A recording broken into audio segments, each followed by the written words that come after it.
And it really was amazing to finally have a primetime game where we weren't embarrassed for a change, and mostly because we weren't playing the Green Bay Packers. But here's the thing that I really want everybody to take away from this game. Now, I'm excited. I'm very thrilled.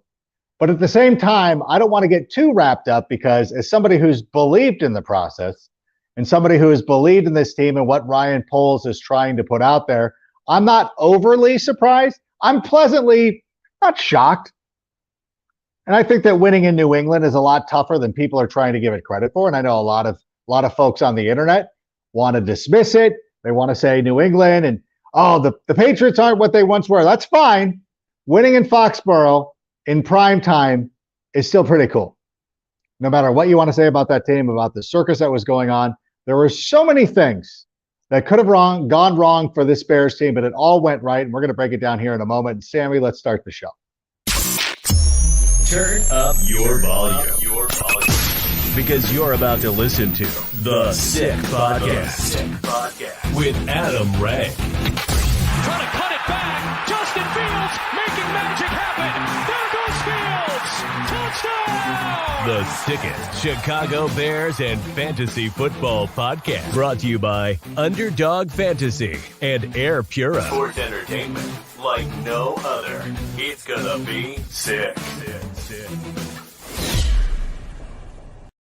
It's Tuesday night. You know what that means. It is time for Take It to the Rank Victory Tuesday. The Bears with a huge upset win over the New England Patriots on Monday night for the entire world to see. All the haters were punching air, but now they're going out and they're making their excuses. Whatever they want to do, I really don't care. But let's waste no time and bring in Carmen Vitali, the great reporter for Fox Sports North. What is the exact Fox Sports NFC North? NFC North. NFC North. That's what it was. I got it. I was there. We were. You got it. Yes. Yes. I was. You got there. But as I'm sitting. Listen, I'm sitting there. I want to get your immediate. Here's my thing. Now on Sunday, because I do the game picks on Total Access and it's super competitive. I picked the Packers to win, and Thomas Davis had picked the Washington Commanders. I was almost torn of like who I'm rooting for. Do I want to sacrifice a game or do I want to watch the Packers lose? And then there's also a thing of like, I can't really enjoy the Packers losing while the Bears are not playing well. Like, it's like, if the Bears would have won on Thursday night, last week's loss would have been very delicious to the Jets. If the Bears were, we hadn't even played yet, really couldn't enjoy what the Packers are going through. I enjoy it now. How is your feeling on what is going on with the Bears? Let's start with the Bears. What were your overall impressions on Monday night? I was very happily wrong about how that game was going to go. I didn't give the Bears a shot. I'll cop to that. That's fine. I don't think many people did. This is a Belichick-led defense, and I said many people. I know that you're the exception to the rule for most everything. You're the exception to the rule, Adam. Fair enough. But I watched what they did to the Packers, and I've watched like the Packers offense, and I've watched what they've done, to the Lions. They shut them out. They shut out the Lions. I was fully intending on the Bears just kind of, not. I didn't know what that 11-day break was really going to be able to do because it's mid-season and it's hard to adjust things, and like you can adjust and tweak things on a bye. But this wasn't a total buy, and I don't know. I wasn't expecting them to completely kind of deviate from their norm and deviate from what this offense has been through the first 6 weeks of the season to come out and play exactly to Justin Fields' strengths, and more than that, take Bill Belichick, of all people, by surprise. What was the impetus of this? What is it? We've seen this team be pretty steadfast in the way they were playing offensively. It looked like a completely different team on Monday night. What was it the mini bye? Was it Eberflus just being like, F it, like we're 2-4, we might as well go for it? Or what was the motive behind that? I mean, I think it was still trying to figure out what this team is and who this team is and who Justin Fields is and what his strengths are. I mean, I feel like up until this point, and I don't fault Luke Getsy for it, his experience in Green Bay with Aaron Rodgers within this offensive system, I think was more of like trying to fit Justin Fields into an Aaron Rodgers-sized hole And Justin Fields and Aaron Rodgers are not the same quarterback. They're not the same player. They're never going to be the same player. They never were the same player. And so I just think that finally he kind of let go of trying to make Justin Fields operate this offense like Aaron Rodgers did. Because in this offense, you don't traditionally see those designed runs for quarterbacks. Because if you look at the other teams around the league that run this offense, they don't have quarterbacks that can do that. And so to deviate from the norm and to switch up something so drastically middle of the season on not an actual bye is, I mean, I think that they definitely had that, maybe a little bit of that F it attitude. Like, all right, well, this isn't working. Let's just try something. And if it doesn't work, it doesn't work. But what do we have to lose at this point? And they didn't have anything to lose. They had everything gain. No, and they went out there and they're really aggressive in taking it to the New England Patriots, which you don't see a lot of teams do, especially in Foxborough. I don't care who's quarterbacking this team for the Patriots or anything like that. You don't see a lot of teams go in there with no fear and then just try to just start swinging at the Patriots and see what happens. And again, I'm going to go back to a point that I've made about this team going back to August and trying to find the template of what you want to do with the Bears and what you want to see moving forward. And I keep comparing it to the Philadelphia Eagles, which in some ways isn't fair because the Eagles' offensive line is better and they're better. They were better at this point last year than the Bears are currently, and I think that's fair to say. But also, Nick Sirianni came in with an idea in mind, coming in from Indianapolis, like Matt Eberflus, and like, okay, this is the way we run things. This is the way we're going to do it. We're going to have Jalen Hurts. It was a little bit different where they had Jalen Hurts, I think, attempting like 50 passes a game, 48 passes a game. And then they're like, oh, wait, this isn't going to work. We got to have him run the football. Maybe next year when we get a A.J. Brown type receiver, we can pass the ball a little bit more. But they kind of changed the offense. Similarly, I think that Matt Eberflus took this time, and I don't know if he learned from Sirianni or what the deal was or what happened. They just were like, all right, well, we got a quarterback who can run. Let's do that for a change and see what happens. He's getting killed anyways. Might as well be killed, gaining 8 yards as opposed to dropping back and passing all the time. So I think it makes a lot of sense for them to do it. So this offense was tailored towards Justin Fields, and he went out there and had a really good game, especially if you play fantasy football. He was a top 5 guy for anybody who wants to know, who pays attention to fantasy information like that. And by the way, the best way to play fantasy sports is with Underdog Fantasy. And you could go to underdogfantasy.com or download the app. And I'm going to tell you why to download the app here right now. But download the app and use the promo code SICK, and Underdog will double your first deposit up to $100. And by the way, you should just have the Underdog Fantasy app regardless, because you get all the news and information. You get the inactives. You are like, oh my gosh, this guy's playing, this guy's not playing. You get unfortunate alerts like Breece Hall's no longer in the game, and he's now unfortunately out for the season. But having the Underdog Fantasy app is worth having. And if you're an old man who likes to play on the desktop, which some people do, my friend Sheridan does all the time. He doesn't like to download the apps. He thinks the government's tracking him. No, he doesn't. But Underdog Fantasy is the way to go. What did you think, though, with the offense tailored towards Justin Fields? What was your overall takeaway? How do you think that if you were going to grade Justin Fields, how would you? What letter grade would you give him? I'd give him probably a solid B. I mean, it wasn't anything. Here's the thing. I think that this was a way to get him more comfortable, and he looked a ton more comfortable. Like he made the comment after the game saying he knew that he was going to go into this game because he didn't want to get hit anymore. He knew that he was going to run more this game and those design runs. And I think that's like his happy place. That's his comfort level. That's his comfort zone, rather. I think, isn't that a Navy SEALs like mantra where like you, in times of stress, like you revert back to your highest level of training? Yes. Or something along those lines. Exactly. Like this was Justin Fields' like highest level of training at this point. And so it allowed him a comfortability within that offense so that when he did, his internal clock did not get sped up throughout the game because he was able to make things happen himself. And when he did have to sit in the pocket, this offensive line was not, beat down and like just taking hits over and over and over again. So they were able to hold up a little bit longer. And Justin said it himself. He was like, I was able to finish the game, no problem. And I think that just went so far in building his confidence in the guys around him, not only in himself. And I don't think that, I mean, he had 179 passing yards. Yeah. But he had a few like really good chunk plays. I mean, you had him going for first downs. I think there was that first touchdown drive, 3 passes, 4 runs, multiple. His passes, I think, all went for over 10 yards, like his completions. So I think that was just a way to get him comfortable, and he looked comfortable. But I don't think he was doing anything at the top of his skill set yet. At the height of where he can go and at his ceiling, he hasn't reached that yet. But this went a long way, and that's, I would give him a solid B. Yeah, There's I think room for improvement. No, I think there's a fair grade. I think that, I don't want to spend too much time going over some of the things he can work on. We don't need to be that type of show. Like I'm the positive guy, as everybody knows. But there are some things, like number one, I think that he's got to learn a little bit of touch, which is a problem with a lot of quarterbacks. Like sometimes you get into the NFL. I think sometimes when he sees that single coverage, and Troy Aikman might have even mentioned this on the broadcast, he has a tendency to try to thread a needle instead of putting a little air under it.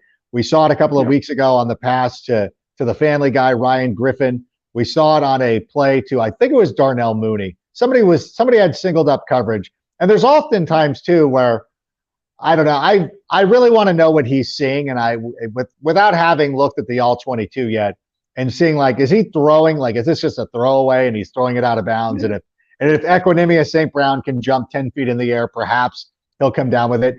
Things like that don't bother me as much. I think a couple of little things of, like, number one, trying to get a little bit more air. And now looking back and seeing, that one-on-one throw that he missed, I look back at the Ryan Griffin throw and I tend to now think, like, okay, this is on him. He's got to learn how to connect on these plays. And listen, that's fine. That's a fair complaint. If you want to go to Foxborough and win 33-14 and your takeaway is like, hey, dude, like, try to put a little bit more air under the ball, that's fine.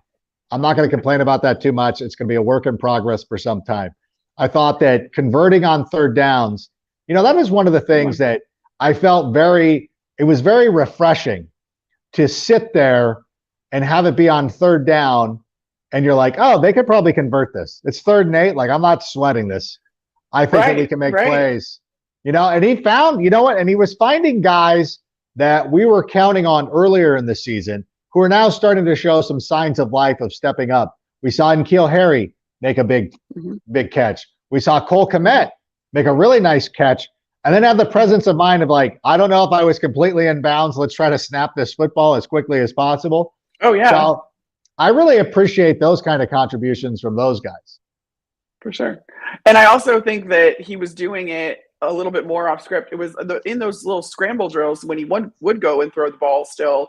I mean, he's sidearming passes, he's slinging, and I thought he was really accurate on the run. And that is, to me, is another very encouraging thing is, all right, even if you do get flushed from the pocket and you're in these scramble drills, because he knew he was already comfortable enough, I feel like it was easier for him. And he was seeing things that maybe, because he wasn't so panicked, and he was seeing more things than he would have previously. But you're right. I don't know, when he did drop back and it was just kind of a vanilla, we're going to pass, we need this conversion, we need a chunk play. Is he seeing the whole field yet? I don't know.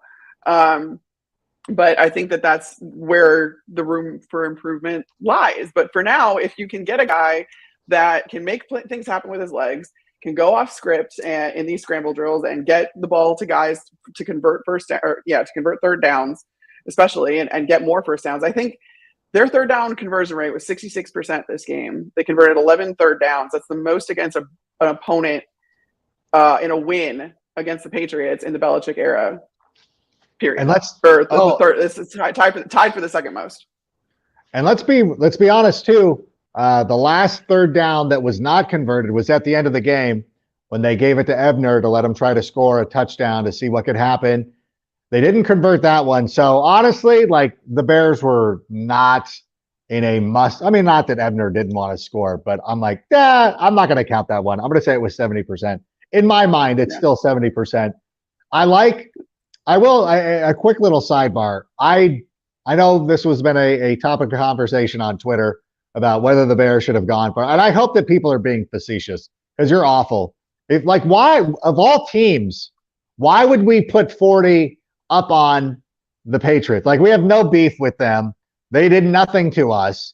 Bill Belichick and Matt Eberflus, I know, probably have a lot of respect for each other, especially Eberflus. You saw it in the handshake after the game. Belichick really had some nice words. And I know that Belichick was effusive with praise on Justin Fields heading into this game. I think it's legitimate. I think there is some respect there, an awful lot of respect. Yeah. And so why would you even mess with that? Now, I will say this, if it was the Packers, not only are we going for the touchdown, when we score, we're going to do an onside kick. We're going to try to score again. We're going to try to get to 50 somehow. So what did you think? Did they do the right thing of taking the knee? Yeah, I mean, at that point, it's the only situations in which that you kind of push that, I feel like, are in rivalry games or in games where you really need to make a statement more than you already have. The Bears had already made that statement. It was a very convincing win. They were in control of that ball game throughout. Even when they were down, I felt like they were still kind of in control. All three phases of the game executed very well. You had absolutely no reason to do that. And like, I don't know, it's especially in like if it was at home too, I think that's one thing versus being in their stadium. Yeah. And it's just whatever. And also don't risk one more play that maybe someone gets hurt on, or like given their injury luck and stuff and how things have gone, like don't push any of that. It was a very physical game. You saw some people go in and out player wise. That offensive line, again, we all got what we wanted in Lucas Patrick at center. Yeah. And it lasted like a quarter. And it was a fun quarter. I really appreciated it. I enjoyed the heck out of the Lucas Patrick era at center. By the way, do we have any injury an update on that by any chance? No, I don't think that there were any. I had to look actually because I didn't see one, but that doesn't mean that there isn't. I'll look. No, you can look. I will also say this though, to go back, I don't want to spend too much time on this, but I do want to point out that if the Bears had punched it in and won 40-13, what was it? 40-13, 14? Yeah, 40-40. The tone of the win changes. The narrative of should the Bears have done that? Should the Bears have piled on? What were the Bears doing? We don't need that kind of heat right now. We can still sort of like we're sort of likable still. Like we have fun, likable players. Let's not get into the villain mode just yet. After we win a couple of Super Bowls, then we can start doing that stuff and really tweak people. But right now, we're just going to take our dubs where we can get it. And we love seeing the progress out of Justin Fields. The running backs were great. The receivers were like, okay.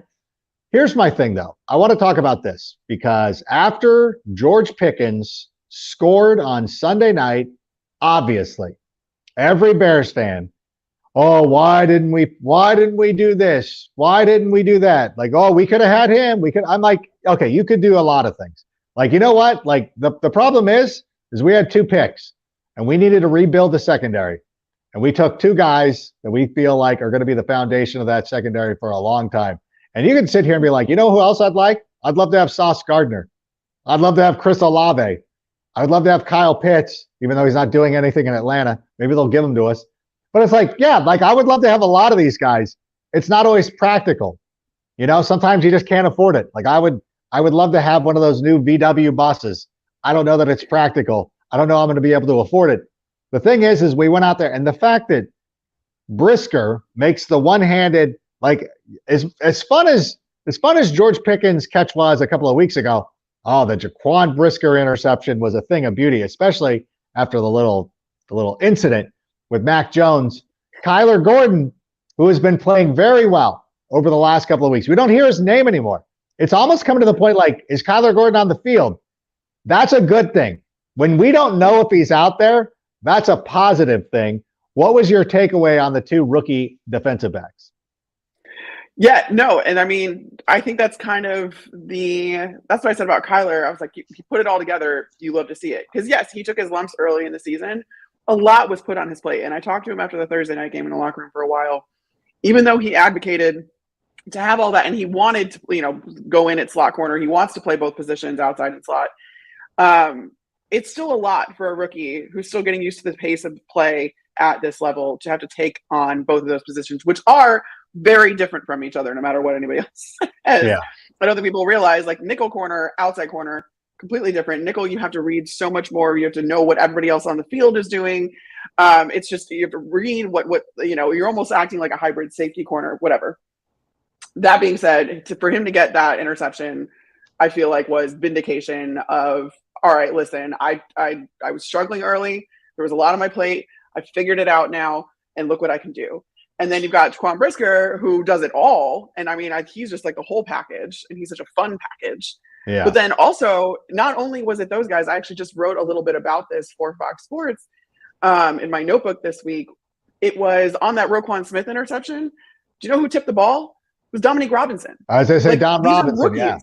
Yes, these are rookies making plays for this defense. And I don't know how you aren't so incredibly excited about that, because these are guys that are going to be a Bear for the foreseeable future. And you can build around these guys with, the cornerstones, like I think Roquan Smith should stay. And you build this defense with a mix of veterans and then these young guys that can just flat out play. And they're playing beyond their years right now. And I think it's really cool. Yeah, Don Robinson is one that kind of gets overlooked probably a little bit too much, but that's fine. But again, this is always the thing. Like, I'm so not stunned, because I should be used to it by now, but so many people were like, oh, the best players that the Bears have were drafted by the previous regime. You're like, well, they're veteran guys, so that stands to reason. But these rookies are really starting to take hold, and we love to see that play out of the defensive backs. Like Kyler Gordon, I know that, and by the way, like, I'm petitioning the NFL. I know you're making money off NFL Plus, and I know this is a new huge revenue generator for us. We got to stop it. These fans don't deserve access, because your dumb screen grabs, just don't like take it from me though. Not don't take it from me though. I'm gonna have to personally approve it. I think if you're if you're a valued member of the media, you deserve it.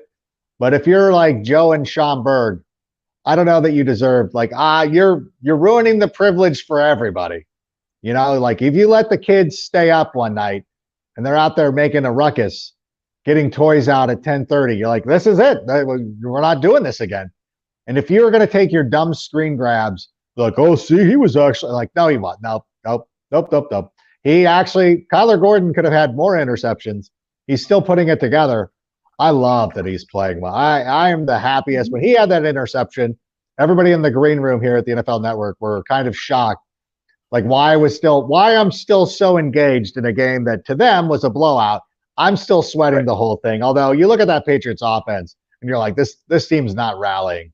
Like, I don't know how many hero balls Bailey Zappi can throw up there and just hope his guys go up and make plays.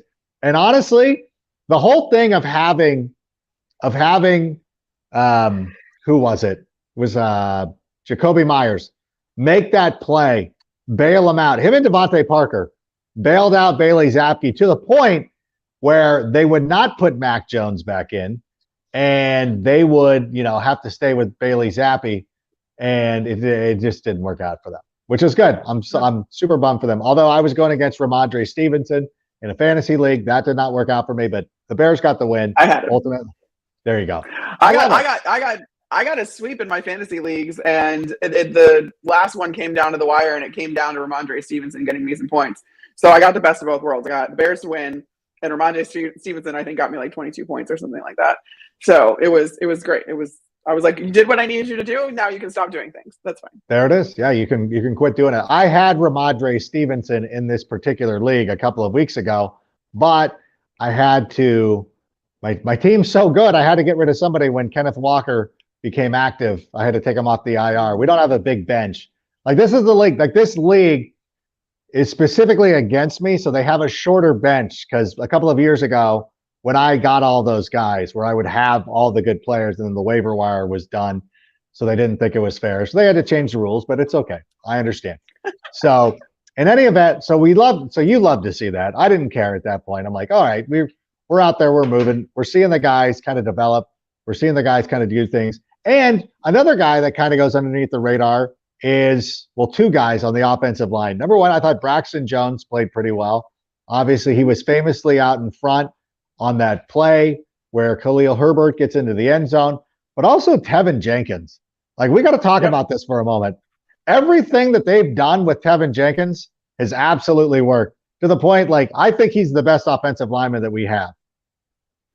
Yeah, especially with Cody Whitehair out, I would tend to agree with you.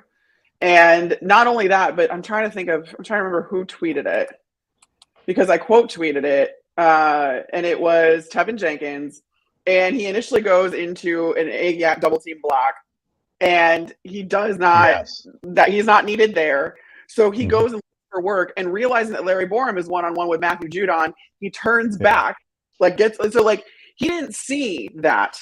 That is just that's a heads up. Like, he knows what's happening right now. He knows what the protection is. So he knows that Larry is going to be one-on-one with Matthew Judon, and he goes and looks for work and helps him out and buys Justin more time. Who tweeted it? I want to give whoever it was the credit, because that was. Then Jenkins, Mitchell Schwartz, the former lineman of the Kansas City Chiefs. Kansas City Chiefs. That was his only team, right? Yeah. I think so.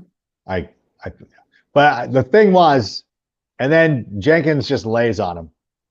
He might have done a little bit more. He just lays on Matthew Judon, and just, you're not getting up. No. And pushes him down, gets him there. And then hidden in that play too, like, Justin Fields is bouncing around, like, does this juke where it's like, it looks like a glitch, and he glitches into the open field. They're like, whoa, how did he get there? I thought they did a great job. Judon, one of the best players in the league, but there are times too where you question, he was in coverage, and opened up another a couple of things too. Oh, by the way, I want to go back. Speaking of Braxton Jones being out in front, the play the touchdown to Khalil Herbert, again, I don't think people are giving this enough credit to Justin Fields, because he's the one who recognizes that they're in cover 0 and checks into that play. And they let him.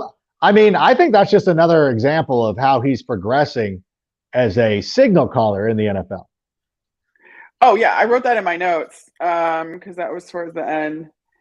And I'm trying to, But the fact that he had the wherewithal and is now recognizing these things. Again, I also think it's just because he's calmer. Like, he's not thinking a million miles a minute. He's not having to worry about all of the stuff going on around him. He just has to worry about doing his job. And when he just has to worry about doing his job, he recognizes, hey, it's cover 0. I got to get it out ASAP.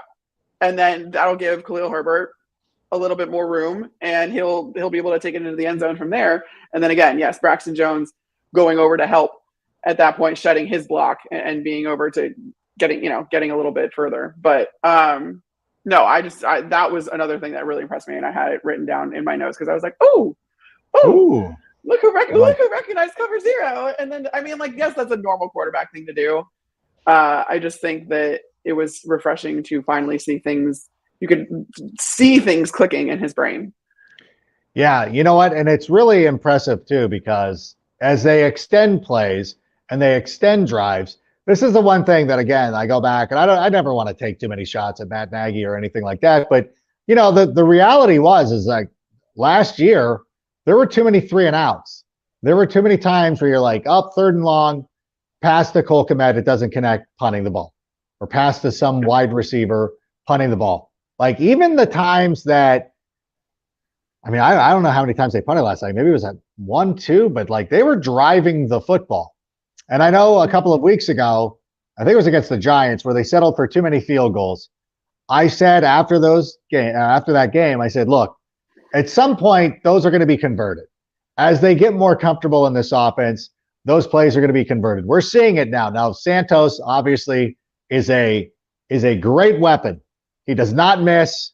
He's been on fire. Even the guy, now it's to the point, even the kicker that we picked up a couple of weeks ago didn't miss. Our kicking game is on point. We love to see that. And sometimes you're going to have to settle for field goals, because I still believe in field goals in the NFL, which makes me a dinosaur. But you look at Mike McDaniel and some of these other coaches, like John Harbaugh is blowing games. Brandon Staley is, putting himself in worse position. Sometimes you just take the 3 points, and it's 10 is better than 7. So I don't know. I know it's not. They got points off of, they talk about that middle quarter. So like the last, especially when the Bears were getting the ball back after halftime. So especially when that happens, you get this bonus possession and like the middle quarter of like the back half of the second quarter, the first half of the third quarter. And because of that bonus possession that they got off the fumble recovery, you get a couple more field goals out of that. You got a couple more possessions. You got a field goal. So you're going into halftime now up that much more. And I think, it wasn't a touchdown, but I feel like the field goal kind of had the same effect. And I was very impressed with their ability to capitalize on those bonus and all of those possessions within like that middle quarter. I think that's where they really solidified and kind of took control and put their foot on the gas. Yeah, they answered the touchdown by the Patriots.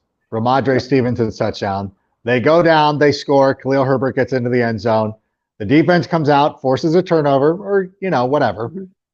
They capitalize on a turnover. I even said, and I was saying this too, as watching this, and I'm with Chase Daniel, former Bears backup quarterback. I don't want to be defeatist in that moment, but at the same time, if the Patriots do not get the ball back for the rest of the half, I can live with it. And that's exactly what happened. They drove it down. I think they had to use one timeout before they had to. So you might have lost a play where you could have attempted to go, but you're like, you know what? I've seen things go wrong for us near the goal line.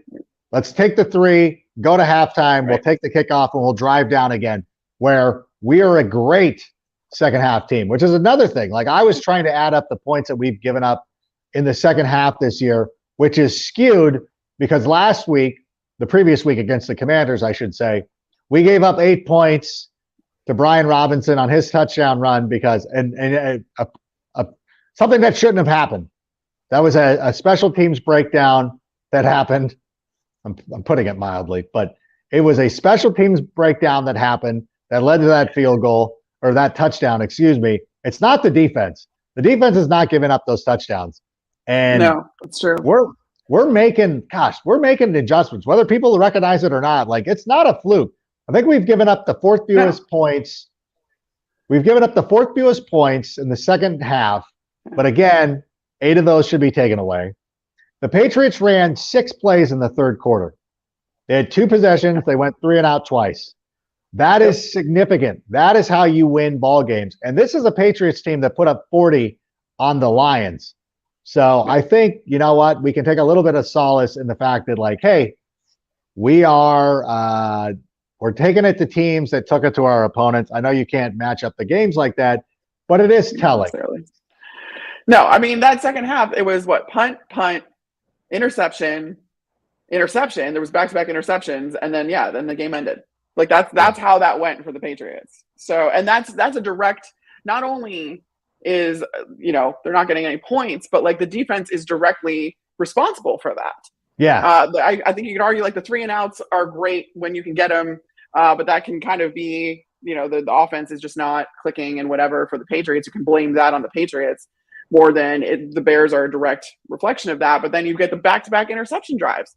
Like the Bears defense is directly influencing this team and how much their opponents can be. I mean, the Bears won the time of possession battle by like 15 minutes. Totally. Oh my gosh. It was, and I think that that's a really good indicator of who ends up winning these games is who has the ball the longest. I know it's shocking. Seems weird. Shocking commentary, shocking analysis there. But if you don't have the ball that much, you can't score that much. And the Bears defense, I think that we really need to continue to give them their due.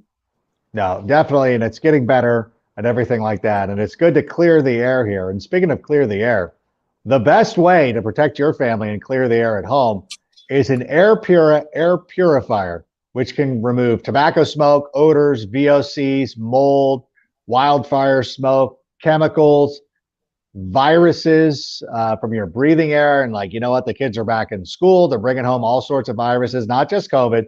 There's coughs going around. There's stuff that affects your eyes. I see it. All these kids running around, coughing, doing whatever. That's why it was important to my family that I go out and get an air purifier from Air Pura. And right now you can use the code 67 for 7% off your Air Pura air purifier. All right, Tim, we've gone a long time without taking a question from the crowd. We've been trying to cover everything because there's so much to talk about. But do we have any questions? I assume they have to be good. And sorry, I need my readers. I'm on a smaller screen right now. We've had a lot of okay, Mr. Whitfield, should Eberflus petition the league office on Fields' no flag hits? Well, listen, I will say this about the play in question. It was on the Khalil Herbert touchdown run. I think the referees got confused. They thought that the late hit and the blow to the head kind of offset each other. But you're like, wait, both of those were on the Patriots.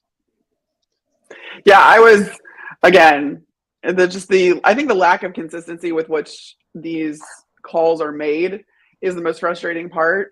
And yeah, you see people barely get touched and then, they get the flag and then here's Justin Fields. I mean, every replay of that just looked worse and worse. You had two major things that happened there with a late hit. He was hit to his head. He was sandwiched between the guys. You see his head snap back. And it was after he had already gotten rid of the ball. And it was like, I don't know. I was shocked. And I'm like, the ref was also like right there. And I'm like, I don't understand how you didn't see that, like what was happening. And I mean, I get that a lot of it, I would actually forgive the late hit because a lot of times, when you're already going in for the tackle, despite the fact he got rid of that ball very quickly. So like, I would forgive that. But I mean, you had two guys that sandwiched his head at at two different levels. I couldn't believe it. There wasn't a hit, but I also don't know what can be gained really from petitioning a league I think there could be fines incurred on those players. Oh, sure. So that happens too, where you'll get fined even if the play wasn't called or the penalty wasn't called, but that doesn't directly benefit Bears anyway at this point. What's done is done. Yeah. Then Pennell Jr.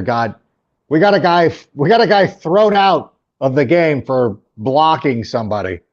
Like, oh, that's now an offense of like, I mean, I don't even think it was that bad of he's blocking him.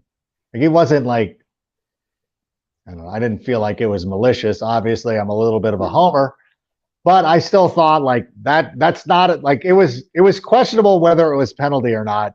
It was dumb to throw him out of the game unless he did something that I didn't see afterwards, which could have happened. But I just think that it was ridiculous. Also, at one point, I mean, that was kind of the technique that was taught, too. Yeah. Is to, go lower. Like, I don't know. I feel like that was kind of – and how old is he? I don't know. Is he still kind of left over from, the old school way of doing things? Like, you can forgive a guy. Like, especially when he said, if it's not malicious, that's – was in the shoulder area. Like, he didn't go low. He didn't do anything. Yeah. I think it was who was the player? Was it Mike Compton? Like, who was the guy – for the Patriots for the Packers who got rocked that one year by Warren Sapp. I think ever since that time, they've been kind of looking out for that kind of stuff. And I don't know. It's funny because I always fear the worst with the referees. And by the way, recently we were talking about I think we talked about this last week of when they're in short yardage situations, I would love to see Cole Kmet behind Justin Fields pushing him. And they did that last night. I still believe that we're eventually going to be the first team that's penalized for that. But it was good to see, you did the right thing. They also did the play where they put both tackles on one side. So, all right, they're adjusting. They're making adjustments. That's not. Oh gosh, it's Riley Reef came in. Riley Reef came in as an extra blocker, and yeah. I love it. The adjustments are great.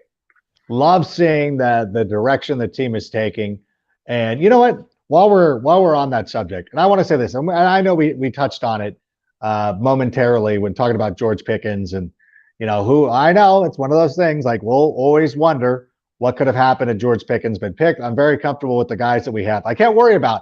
We don't have George Pickens. I can't worry about it. I don't know what the future would have been like. So there's no use in sitting here and wringing your hands over it. I also think the same thing goes with Brian Daboll and Joe Shane. Two great guys, and they're doing a great job for the New York Giants. And it's fun to watch them, and I enjoy it. And I enjoy watching Daniel Jones go out there and have some success. A lot of that is stemming from the fact that Saquon Barkley is healthy, and he's helping them along. Yeah. I liked both of those guys. I thought that they were going to be quality hires. I thought last year during the spring training, during the preseason game against the Bills, when Mitch Trubisky was out there coached up more than you ever see a guy coached up in a training camp game, in a preseason game, that Brian Daboll was making his pitch to the McCaskey family of I should be the next coach of the Bears. And I wouldn't have been upset with it. But we need to stop comparing our guy to their guy. Because it's too late now. It doesn't matter. We've already got Matt Eberflus. And the people who still want to go out there and consider this a questionable hire, I question your integrity. Like, it's okay to be like, hey, I wasn't exactly thrilled with this, but it's looking to be pretty good. It reminds me of when Pete Carroll was hired as both the head coach of the Seahawks and the head coach at USC. Like, he was the 5th choice at USC. And living out here in Southern California, people hated that move.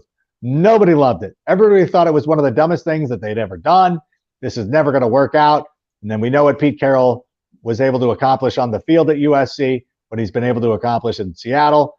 Like, I think that Eberflus is a very good coach. I think we need to get over it by now. I think he's a good coach. There is a plan in place. We saw a little bit of it. I'm not saying that this team is a Super Bowl contender, even with the NFC being as down as they are, a lot of 3 and 4 teams. I'm not even saying that we make the playoffs. But now we see what Ryan Poles wants to do.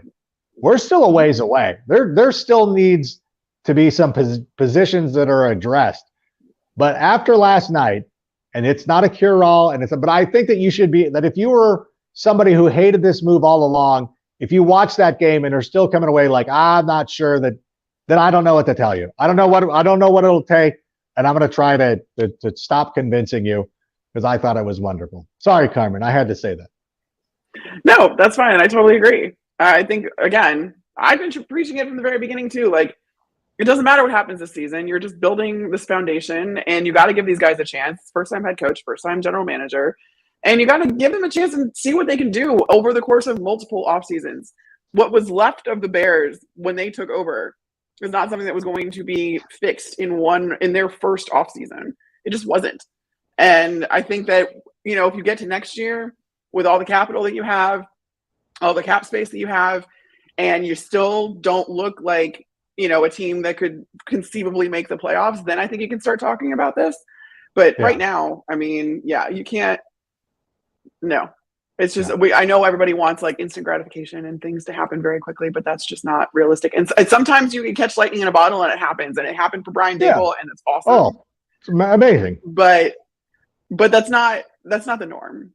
And who's to say if that would have happened with the current roster in Chicago? If Brian Dable, if that would have, there's no way to know. So I'm very much just in life. I just don't worry about things that I can't control. Yeah, I agree with you. I don't know who froze. I hope it's not me. Oh, shoot. Okay. I don't know. I'm not. Is am it I me? frozen? I don't know. Am I frozen? You're frozen. Who knows? Okay, we're doing well. Okay. I had an interesting conversation with somebody who is, by the way, if you saw me on NFL Network Monday night, I was wearing a jacket that you see me wear on a lot of the fantasy shows and whatnot. That is from a company called Roots of Fight. You can go find all the Peyton jackets. And I bring it up, number one, because everybody was asking me after the show last night, after I did my little sketch. I also was running into a coworker. Yeah, I hesitate to call him a friend because he's like, I want us to lose for a better draft pick. And I'm like, I do not subscribe to that theory. Where was Justin Jefferson drafted? Like, he was the 20th overall pick. Chris Olave was in the late teens or the early 20s. Like, there's going to be talent. There's going to be guys available wherever the Bears pick. That I don't think that we need to worry about what draft position we have. Like, you're putting the cart way before the horse. Why not? Why do you not want to win? Like, I'll never understand this. I think that only matters when you need a quarterback. Yeah. And I think if all goes well this season, you're not going to need a quarterback. So yeah, you're going to be able to fill whatever, like you're going to have multiple holes too to fill. And so whoever, like, you're going to be able to find talent at wherever you pick in the first round, second round, third round, like all of that kind of stuff. I think that conversation only matters when you need a quarterback and when you need to get one of the top quarterbacks. Other than that, yeah, no, I don't buy into that at all. And I think that if you can win some games while you're figuring things out, I think that goes a long way in building trust with not only the team and your coaching staff and the organization as a whole, but the fans and all that kind of stuff, which that all matters. Yeah, so why not try to build some trust up? Yeah.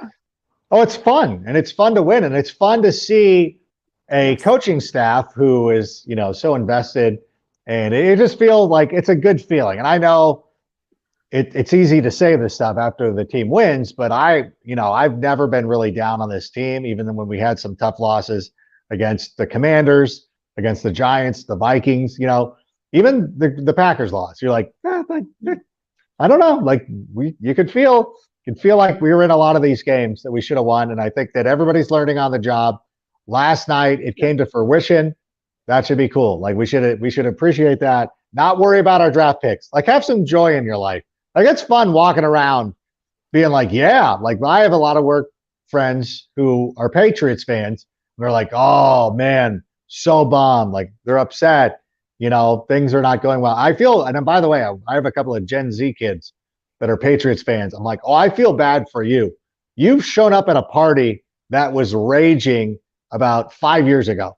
And now you're coming up, you're like, yeah, we have some Clamato, Bud Lights maybe in the fridge. Like, I don't know, all the food's gone, but enjoy it, but you're here now, so do what you got to do. I feel bad for those people. But in any event, we've done a great job of answering questions. Let's get another one, Sammy. I'm sorry. We've been talking about, I feel like we're answering a lot of your questions. Do you see us trading Quinn, Creighton, Wilfong? I will tell you this. The Bears are working on it.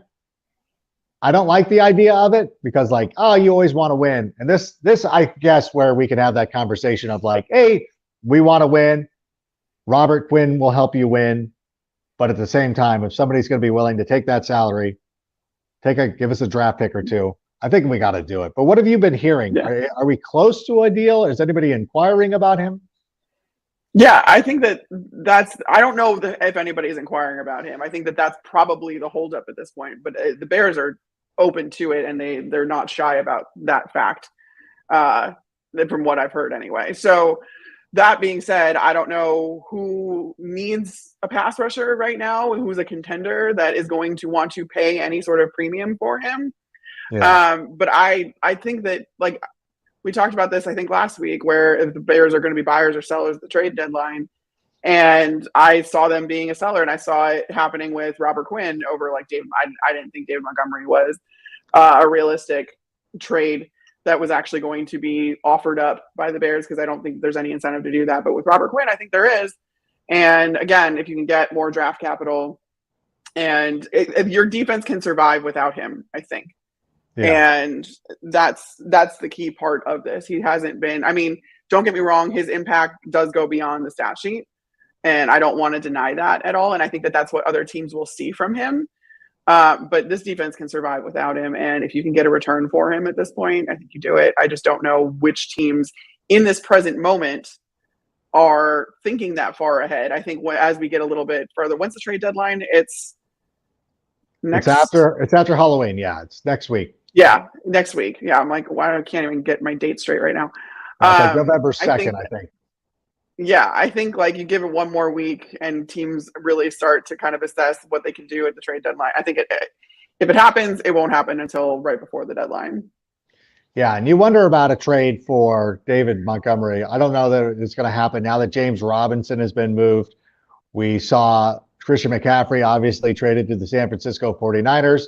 Cam Akers is still available. I don't know if that's you know what I was thinking about, because the Rams were players in the Christian McCaffrey deal, because just the way that they were talking about it, because when the Panthers were talking about the deal, the two biggest suitors didn't have first round picks. You're like, okay, who doesn't have a first round pick? It's the Rams, it's the 49ers, two teams that we knew were kind of interested and involved.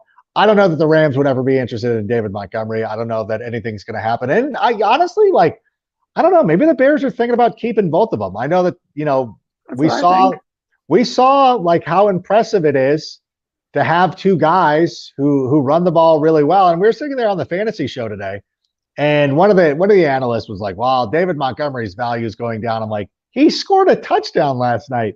What are you talking about? Now, we did see Khalil Herbert a little bit more active in the passing game. So if you play full point PPR, I get it.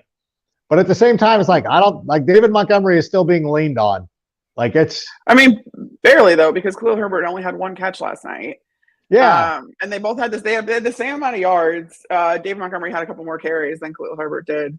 Yeah, he outsnapped. Montgomery outsnapped him. That's why I was like, what is happening? Yeah. What are you talking about? Yeah, no, but yeah, but Montgomery was rewarded too with the touchdown. So no, I keep saying this, and I feel like I'm kind of a broken record with it, but I just feel like it behooves any team to have a tandem of running backs, just with the beating that these guys take, and especially having two running backs that have kind of different skill sets. I mean, like you see it in Green Bay too. AJ Dillon and Aaron Jones are such a good tandem, and I wish that Green Bay would use them more. I don't know why they don't. No, they don't have to. They're good. They're fine. But just, I mean, for their sake. But I think that that's kind of where this league is moving to, is having this running back by committee. I mean, what incentive anymore is there to have a featured back if he's just going to wear down that much more quickly? In so a 17-game season, 17-game season, and then if you can have guys that do different things that you can interchange, that's different things that a defense has to prepare for. So I think that you would want to keep both players if you can, and they can. I mean, they've got the cap space for next year, and they have, like, they're going to be able to keep both, I think. And I think that they could be a really big part of this offense. And I think they should be a big part of this offense, rather. So I don't see any incentive to trading David Montgomery away. I don't. Yeah, I'd be shocked. At this point, I would be shocked. I think that he plays into the development of Justin Fields as well. So I would be shocked to see David Montgomery on the move. All right, let's take another question, Sammy, if we can. And why do I put down my glasses? I don't know. Do you feel that Justin, in most situations, holds the ball too long due to his receivers not being able to separate enough so that he could get the ball out quickly? I think there's some of that. And I think that's why it was important to see him kind of scramble out and extend some plays and give these guys an opportunity to get free. But I thought he did a better job last night. I would have to go back and check the next gen stats, but it felt like he was getting rid of, I mean, some of the times he's, like vintage Russell Wilson where he's extending a play, but I thought he was a little bit more decisive last night, unless that was just my imagination. No, I felt like that way, just, based on the eye test. I thought he was a little bit more decisive. And I also think that plays into it for sure, that receivers, the average degree of separation for receivers isn't that great. Last I checked next gen stats anyway on the season. But there's also the fact of Justin still learning this offense, and you can see him talk about getting through his progressions, and he wants to do everything the coaches are asking him to do. And to do that when you're not fully grasping every single play because you're just not experienced enough in the system, it's going to take some time. And again, I think that his internal clock is kind of all messed up, given he doesn't know how much time he even really has in the pocket. And so when he holds the ball too, I think it's just him kind of panicking and him just trying to get through his reads as quickly as possible, and then maybe not even seeing some things at that point. It's a lot going on. And especially with the scheme too, where you have like the option routes and stuff like that, I would like to see him, and I think most people have said this, get a little bit better at those timing routes where you don't need to see that receiver in their spot at that moment. Like, you can trust your receiver to get to a spot and throw the ball to that spot maybe before the receiver gets there. I would like to see more of that, but I think that just comes with time and experience. No, yeah. And again, like a lot of the critiques that we have of him will be based on experience. I know that he fumbled the ball a couple of times last night. Some of that I think was the wet ball situation in New England. I think he's got to be better on that. I think that's a better, I think that is a fair critique. I think it is something that the coaches need to stress, but at the same time, we've seen this season Daniel Jones go out there and really improve on holding on to the football. So I think it's something that's coachable, something that they're going to work on moving forward. And, Ryan Poles came out yesterday and was talking about how he likes the progress that Justin Fields has been making. He hears the noise. He listens to the talk shows. And the fact that people have insinuated that they're not trying to help out Justin Fields is laughable because, you're in this weird situation of like, we're developing our quarterback, but we also have to develop a team. And it does no good to have a quarterback if we don't have a team surrounding them. So instead of, being willy-nilly about drafting receivers or doing whatever to make the fantasy people or the guys down at Snickers inside the loop happy, like it's also important to go out there and build a quality football team. Let's do one more question, and I hope it's a good one. We have not done a good job of getting to a lot of these questions. Maybe there weren't some. And Sammy is the funk bringer, of course, is always delightful. Is there any chance at the deadline we could grab a couple of offensive linemen to help out Justin so he can survive the season. You know what? I would say this, Carmen. If we're looking to make a trade, everybody talks about and I'm one of these people. Like, I would love to have DJ Moore. I'd love to have one of these, a high-priced receiver. I almost think that if there is an opportunity to go out, and I'm not saying that he's available, but if you gave me the opportunity to get Quentin Nelson or DJ Moore, I think I would go with the offensive lineman. Not that either one of those guys are available, but as a for instance, it feels like if the Bears do make a trade, it would be better to get an offensive lineman than it would be to get a wide receiver. I tend to agree with you just because obviously I love offensive linemen. But I also think that, we saw them help Fields this season because I was part of the camp after that Thursday night game where I was like, I don't know how Justin gets through the rest of the season with the line playing like this, with him playing like this. He's going to get killed. Like, it's just, I was very concerned. And then what happens? This week comes around and they pull out more designed runs so that Justin Fields a little bit more comfortable and he can get out of the pocket quicker. They have him make some quicker decisions, give some, more underneath little short passes, make those available to him more. They made adjustments so that he doesn't have to rely on this line as much. And like we talked about before, bringing in some extra blockers, jumbo personnel to get guys going in the run game, all that kind of stuff. There is stuff that you can do to help out the line without adding to the line. And that being said, I don't know. I think Ryan Poles, and justifiably so, being an offensive lineman, a former offensive lineman himself, I think he takes a lot of pride in his evaluation of offensive linemen. Like, he's Braxton Jones, starting left tackle, fifth round tackle out of Southern Utah. I just feel like Ryan Poles is going to be the one to wait for the draft because he has a lot of faith in his ability to evaluate this position in particular. So there's not really a whole lot of incentive to go and pay for, you trade for a veteran guy at this point. These guys are expensive. And if he thinks that he can build a line himself, and then the rest of this season, the coaching staff can kind of make up for any discrepancies that they have, I think that that's what they would do more often. And while I think that, yes, I agree, like I said, that they need help, they need to help that line out a lot more, but there are other ways to do that while you're biding your time to this offseason, to the draft, where Ryan Poles can really shine in taking an offensive lineman. Yeah, it is one of those situations. I understand what you're saying too. I'm just talking about under the guise of if you're making a high profile deal, but I think ultimately you're correct where this team doesn't really need to go out there and do that, especially we're not winning this season. They're not a player away. They're not an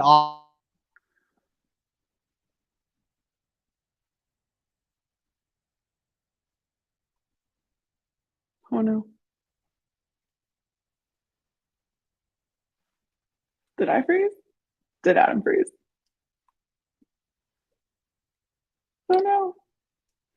That's probably a sign that we should wrap this up, right?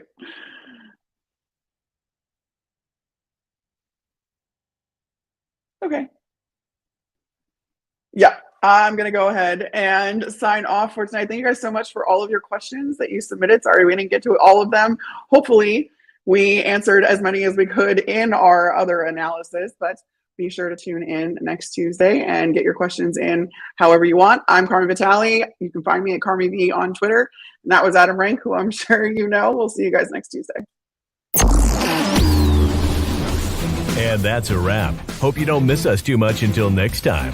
Follow the Sick Podcast with Adam Rank on YouTube, Instagram, Facebook, Google Play, and Apple Podcasts.